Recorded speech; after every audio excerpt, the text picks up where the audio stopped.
सुप्रभात। आज हम समास की परिभाषा और समास के प्रकार पढ़ेंगे। समास समास शब्द संस्कृत धातु अस में सम उपसर्ग जोड़कर निर्मित हुआ है।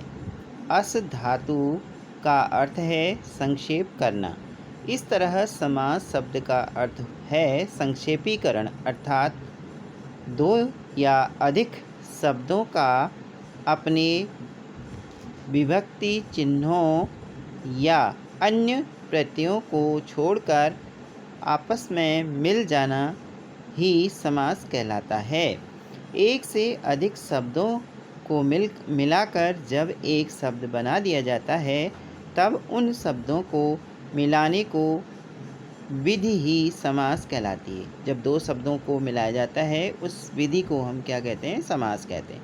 समस्त पद समास रचना में दो पद होते हैं।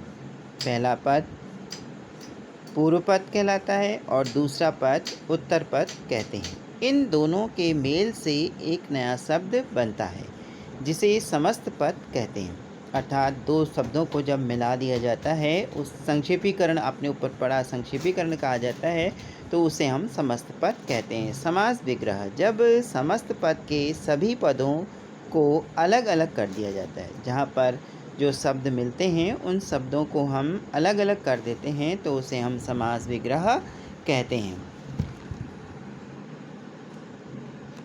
तत्पुरुष समास। अब समास के प्रकार में पहला समास है तत्पुरुष समास। तत्पुरुष समास के पूर्व पद में कर्ता तथा संबोधन कारकों को छोड़कर शेष जिन कारकों की विभक्तियों का लोप होता है, अर्थात सारे कारकों के चिन्ह जो हैं वह लोप हो जाते हैं। उन्हीं के अनुसार तत्पुरुष समास के भेद किए जाते हैं।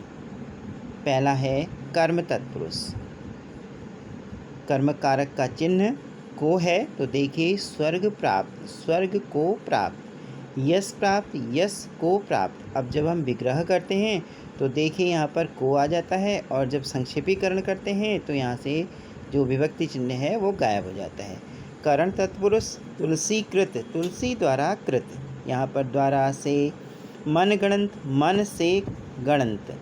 संप्रदान कारक परीक्षा केंद्र, परीक्षा के लिए केंद्र। रसोई घर, रसोई के लिए घर, यहाँ पर जो विभक्ति चिन्ह हैं वो आपके संक्षेपीकरण में गायब हो जाते हैं। इसी प्रकार अपादान कारक, अपादान कारक का अर्थ है अलग होना।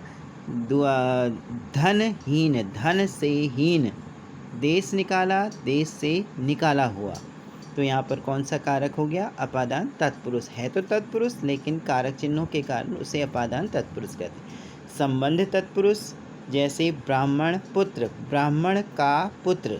अब यहाँ पर फिर विभक्ति चिन्ह देखो, संबंध का के की रारेरी नानेनी होते हैं, तो यहाँ पर का जो है वह विभक्ति चिन्ह है। ब्राह्मण पुत्र, ब्राह्मण का पुत्र।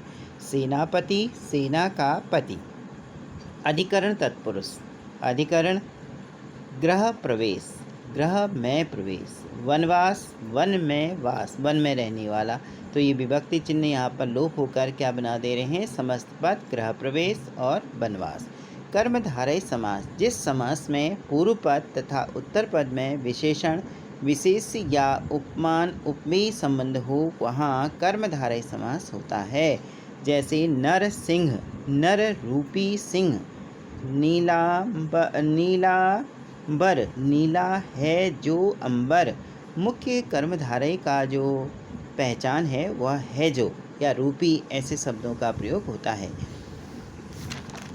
उसके बाद है द्विगु समास। द्विगु समास जिस समास में पूर्व पद संख्या वाचक विशेषण हो तथा द्विगु समास कहलाता है। समस्त पद द्वारा किसी समूह या समाहार का बोध कराता है। जैसे समाहार में झुंड, पंचवटी, 5 वटों का समूह, जहाँ पर 5 पेड़ एक साथ होते हैं उसे पंचवटी कहा गया है।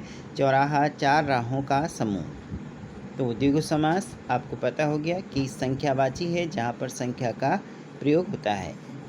उसके बाद है द्वंद्व समास। यहाँ पर जिस समास में दोनों पद प्रधान होते हैं तथा विग्रह करने पर अथवा या तथा आदि शब्दों का प्रयोग किया जाता हो वहाँ पर द्वंद्व समास या द्वंद्व समास होता है। जैसे रात दिन, रात और दिन, दूध और दही दोनों एक दूसरे के विपरीत होते हैं। उसके बाद आपका है अव्ययी भाव समास, जिस समास में पहला पद अव्यय हो। अव्यय का अर्थ है कि जो क्या कहते हैं, जिसमें परिवर्तन लिंग आदि के कारण परिवर्तन नहीं होता उसे अव्यय कहते हैं, तो अव्ययी भाव समास कहलाते हैं। इसका पहला पद प्रधान होता है। इस प्रक्रिया से बना समस्त पद भी अव्ययी भाव समास कहलाता है। अव्यय की भांति रहता है, वो भी बदलता नहीं है, इसलिए उसे अव्ययी भाव समास कहते हैं। जैसे साफ साफ, बिल्कुल स्पष्ट, बीचों बीच, बीच ही बीच में। बहुब्रीहि समास, जहाँ समस्त पद में आए दोनों पद गौड़ होते हैं, दोनों अपने अपने लिए क्या होते हैं, महत्व रखते हैं। ये दोनों मिलाकर किसी तीसरे अन्य शब्द के विषय में संकेत करते हैं, वहाँ बहुब्रीहि समास होता है। जैसे 10 आनन हैं जिसके, अर्थात रावण। गिरधर, गिरि को धारण करने वाला, अर्थात श्री कृष्ण, तो तीसरा अर्थ प्राप्त हुआ है। इस प्रकार ये सारे आपके क्या हैं, समास के प्रकार हैं। कल हम फिर दूसरा इसके आगे पढ़ेंगे। धन्यवाद।